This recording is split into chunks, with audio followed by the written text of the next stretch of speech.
Let me go live on Instagram also. Hello. Welcome. Thank you so much for being here. My name is Otis Landerholm. I'm the founding immigration attorney at Landerholm Immigration, A.P.C, where we fight for your American dream. And thank you so much for being here with me today. All right, it is Tuesday, the 22nd of March of 2022. All right, it's currently 10:20 in the morning. And so thank you all so much for being here. It is a beautiful Tuesday morning. And we are here on another episode of Deportation Defense Live. Today we're talking about immigration detention and bond, how to get somebody out of detention, all right? So hello, as always, everybody on YouTube. Hello, everybody on Facebook. Hello, TikTok. Hello, Instagram. Hello, all right? Thank you all so much for being here. So, here at Deportation Defense Live, we are here to train, teach, inspire, and empower immigrants who are facing deportation to make the most out of immigration laws and to make the most out of their lives, and yes, also to win their cases. Are you facing removal in immigration court? Do you know someone who's facing removal in immigration court? If so, you know it's not easy. It is not easy. It is an uphill battle. The laws are against us. And here at the Deportation Defense Live, we're here to maximize your chances of winning that case. All right? Today our theme is ICE detention and bond. And thank you to everyone who asked your questions. We got 30 minutes, as always, to discuss this topic in English. Then we'll do this episode in Spanish. If you've got a question as we're going forward, hey, send it over. I'll do my best to answer it. All right? And as we get into it, as always, I want to start with the basics. All right, what is the basics? So first of all, if you are detained by immigration, chances are you're not watching me right now. All right, just to be clear, because immigration detention facilities are not fun. All right, they're not fun. They typically don't have access to the internet. They typically don't have access to YouTube, right? They typically don't have the way to get access to the information that people need when you're in immigration detention. It's not, it's often described as the worst type of jail, the worst type of prison, right? It's not, they don't have the same government programs, all right, that you might expect from other detention facilities or correctional facilities or whatever, all right? These are immigration facilities. They are not very, they're pretty nasty, all right? And I'm sorry to anybody who's detained by immigration right now.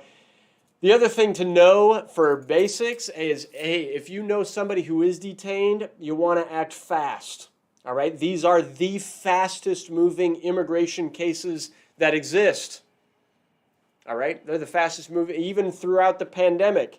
They're not delaying these hearings. They're moving them. They're moving them quickly, okay? So the two big questions that you should be concerned about is, number one, can we get them out of detention? All right? And then number two, can we win their case? And my talk today is all about that first question. Can we get them out of there? That really is your number one focus. Like, get them out, get them out, get them out. And sometimes it's possible to get them out and sometimes it's not. And so to answer that question, it's important to understand the difference between ICE and people who are detained by ICE, and then the difference between the immigration judges. All right, and we'll talk about some alternatives to detention. We'll talk about bond and other aspects of all of this. Okay, you ready? You ready? So first, let's talk about ICE and Customs and Border Patrol on the one hand versus the immigration judges on the other. So ICE and Cbp Border Patrol, they have the power, in their discretion, they have the power to release someone from detention, to parole them into the U.S., or to put them on an alternative to detention program. All right, the main one being the ISAP program. For those who aren't aware, ISAP, the ISAP program, we call it it's the Intensive Supervision of Aliens Program. That's the name, ISAP. It's basically putting an ankle monitor, all right? The government will put an ankle monitor device, a GPS locator device, on a person's ankle and make them check in regularly during the rest of their case. It's not fun to be in this program. It is not fun. It's awful, actually. But it's better than being behind bars. It's better than being detained. Okay? And there are ways to negotiate even a release from the ankle monitor program in certain instances once you've filed your case, once you've got a lawyer, once you've got things going for you. All right? So anyway, you got to be aware. That's one way to get out of detention. They'll put an ankle monitor on you and they'll track your every movement in the country. They'll give you a certain radius. Hey, you can't go more than 15 miles in any direction, right? You can go to your house and go to the court, and that's it. That can be pretty awful. Okay? So anyway, there's that. The other thing that ICE and Border Patrol can do is they can parole people into the country and NTA them, give them a notice to appear, to then go to immigration court. Or they can keep detaining a person and set a bond, or they can detain a person and say, sorry, no bond for you, not for you, for whatever reason. Okay? And then, the next thing you got to know is if ICE, if CBP, Customs and Border Patrol, if they say that they're going to detain and they set a bond, say they set a bond at $25,000, all right? Or say they say no bond. In some cases, we can challenge those things in front of the judge. In some cases, we can go to the judge and say, hey, you know something? We want a bond hearing. We want to challenge what ICE is saying. All right? So when can we do that? When can we challenge the bond amount that ICE has set? When can we challenge the fact that ICE or Customs and Border Patrol has refused to set a bond? All right? Well, we gotta know a couple of things in order to answer that question. First, we got to know who is bond eligible and who's not. All right? In immigration law, there is a group of people that are subject to what we call mandatory detention. All right? This is set out in Immigration Nationality Act Section 236C. All right? Certain people who have committed certain crimes involving moral turpitude with greater than a 6-month sentence, crimes, or if there's more than one crime involving moral turpitude, any drug offense, aggravated felonies, things like this, you're not eligible for bond. All right? But if you're not in that category, talk to a lawyer. If you've got criminal convictions, if you've got arrests, talk to a lawyer to see, are you subject to mandatory detention? Some people are, and you won't be able to argue your case in front of the judge. All right? I mean, you can always make the argument, but sometimes it's not worth it because you're going to lose, all right, depending on what that conviction is. And so it's better to sometimes save your resources for the bigger fight, like the fight to win your case, rather than the fight to get out of detention. All right? And sometimes it's not. Sometimes, hey, we put everything we can into getting you out of detention because that can increase your chances dramatically of winning your overall case. Okay? And so if you're eligible to at least argue bond, the judge could still say no, but hey, at least you're putting the argument forward. All right? And so if you are eligible, you're not subject to 236C, you are eligible to argue bond, how do you do it? You got to show two things. What are the two big factors? One, you're not a danger to the community. And two, you're not a flight risk. What the heck is that? All right, what the heck is that? How do you show that?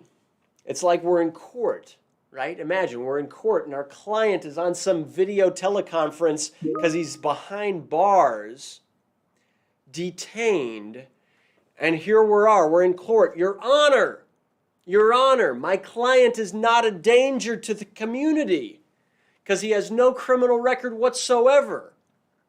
Or, Your Honor, if he does have a criminal record, it wasn't violent or dangerous in nature. Or if it was violent or dangerous in nature, he's completely rehabilitated and it's never going to happen again. And here's the evidence and here's the proof.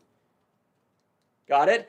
Here's the evidence, here's the proof that my client is not a danger to the community.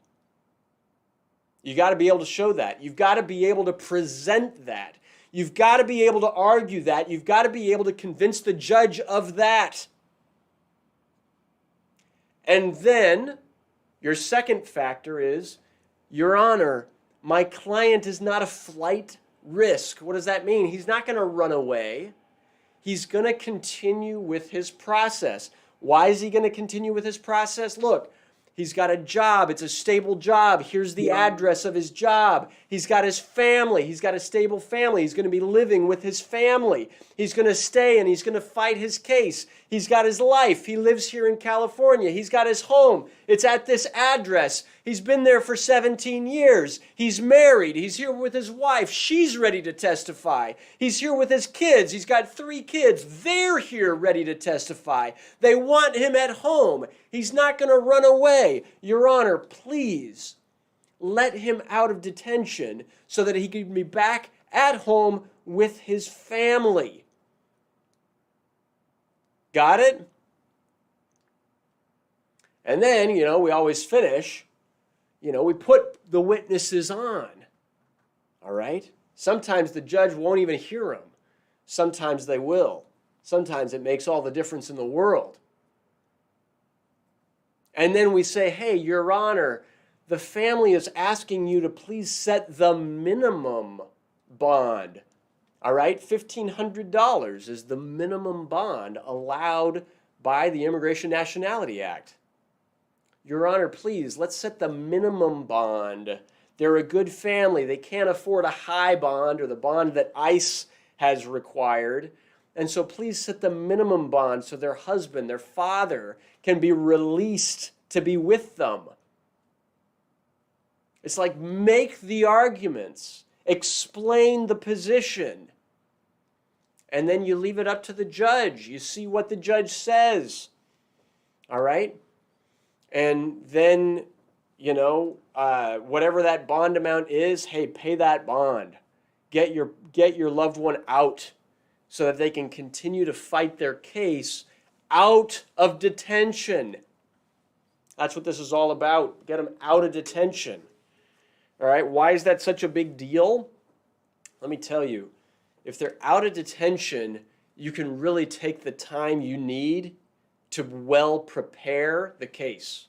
If they're out of detention, you can really do everything that you need to do to maximize their chances of winning their case. I mean, we can do that while they're detained too, but the costs are greater. The timing is so much faster. I promise you, you will be able to do you'll be more relaxed. You'll do a better job on the witness stand. You'll be able to be in court in person instead of through video conference. It will be so much better for you if you can get the person out of detention, or if you yourself can get out of detention and fight your case from the freedom of your own, your own home, so to speak, not being behind bars. All right? That's it. That's my theme for today. That's my topic for today. If you've got questions, hey, send them in. Send them in. I want to hear them. I am going to turn to the questions that I've gotten so far. The first one comes from Akber. Akber, thank you for asking your question. You say, hello, I have a political asylum case from 1993. I came from Tijuana, Mexico. My case has been dragging around for a very long time. Yeah, if it's been here since 1993, I would say that's a very long time. You say, I've always been working hard. I've been paying my taxes. I've never missed a year of taxes. Now my court date is finally coming up. In front of a judge July 25th of this year. And my question for you is, what chance do I have for a green card? Please give me some advice. Please. Thank you. Akbar, thank you so much for asking your question. The only way to really know that, is I've got to know everything that has happened in your case since 1993. All right? And I'd love to look into it. I'd love to review it. I'd love to look at it. I'd love to give you advice about it.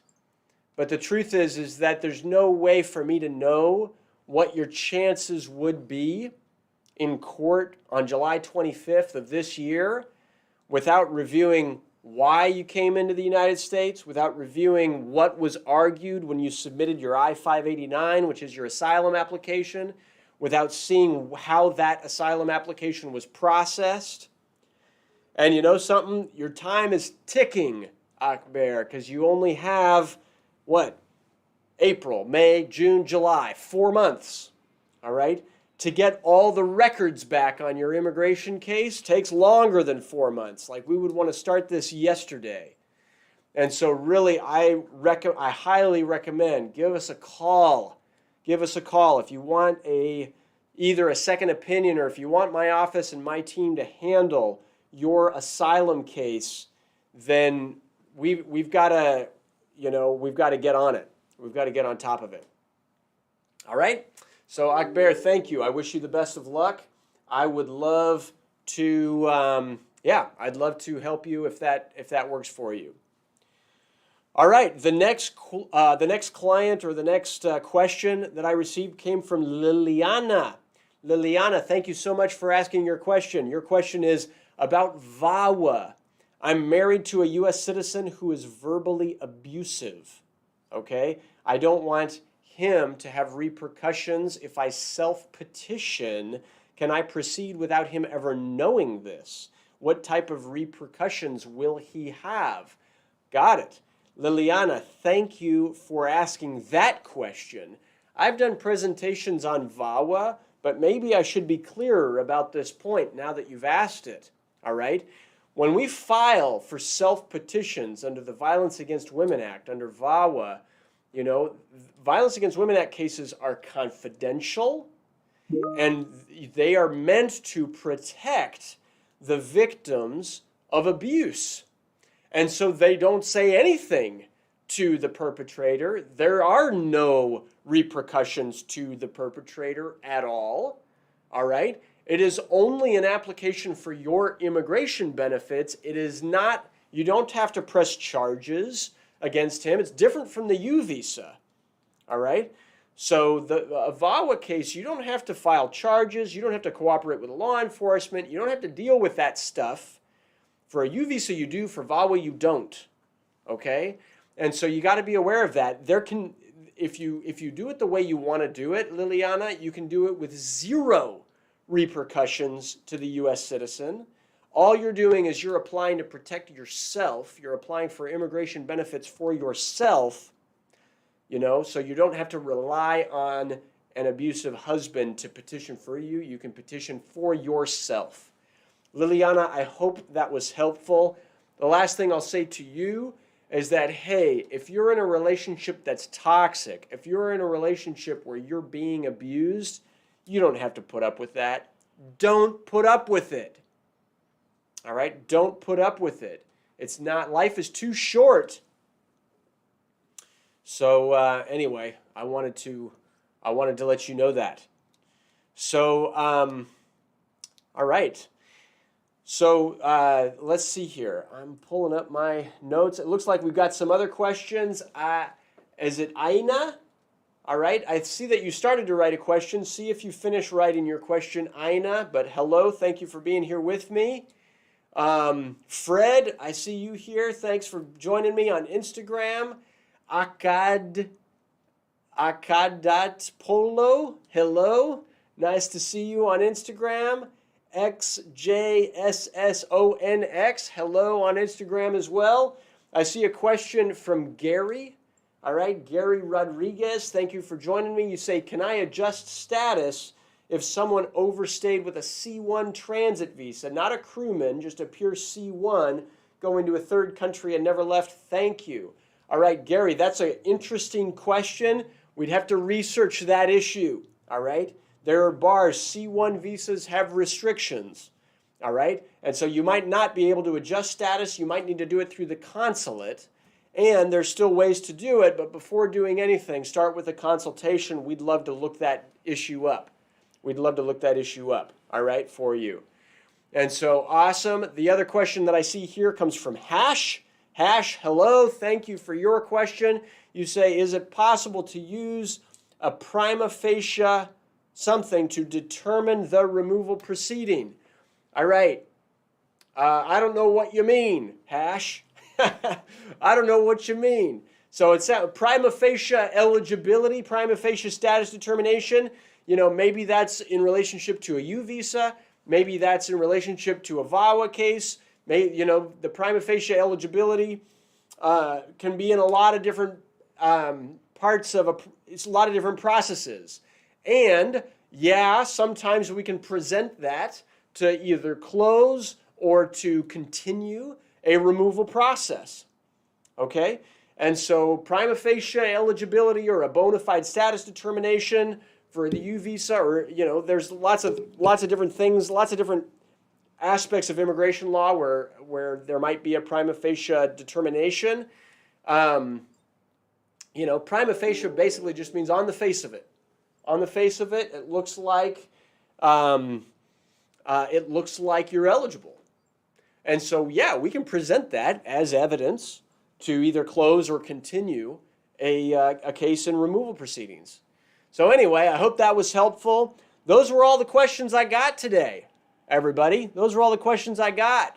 And so if you, if you have a question, oh, wait a second, there is another question. There's a question from Murat, and it's about detention. Let me read this, all right? Murat, thank you for asking your question. You say, hi, I came to the U.S. on an F1 visa in the year 2000 after I went to Canada, and then I applied for refugee status. My application was denied in Canada. They deported me to the U.S. That's interesting. And then I stayed at a detention center for about 2 months, and then I bonded out, and I applied for asylum. My case was denied. I was ordered removed. And after I applied myself to the BIA, but it was denied. And now it's been more than 9 or 10 years, and I didn't contact immigration. I've been living in the shadows. I don't know what to do. If I get married to a USA citizen, can I do legal status, or what can I do? Murat, thank you for asking that question. All right, you are not alone in that situation. All right, you're not alone. And so here's the best advice. To start with, we got to request your FOIAs. We got to see if there's any way, any argument to reopen your case before the BIA. Sometimes you can do that after you're married to a U.S. citizen, all right? And sometimes you're not eligible to do it. But that's the best way to start. That is the best way to start. And so, all right, everybody, that is my presentation today. Thank you all so much for joining me. What I want to leave you with is, hey, you know, immigration cases where there's detention involved are not easy, all right? There are thousands of people who are in immigration detention right now. It is not a fun place to be. It is not a walk in the park, okay? And so it's an uphill battle, and I want to give them a shot of getting out of there. Your first step is get out, get out, get out, all right? And so that's all the time we have for today. If I haven't answered your question, I still will. Send it in. If this was useful, please subscribe to our channel in YouTube. Click the notifications bell. We'll get you additional legal updates and news. And if you have an immigration case, hey, please give us a call. We are here to help. Okay? So thank you all so much.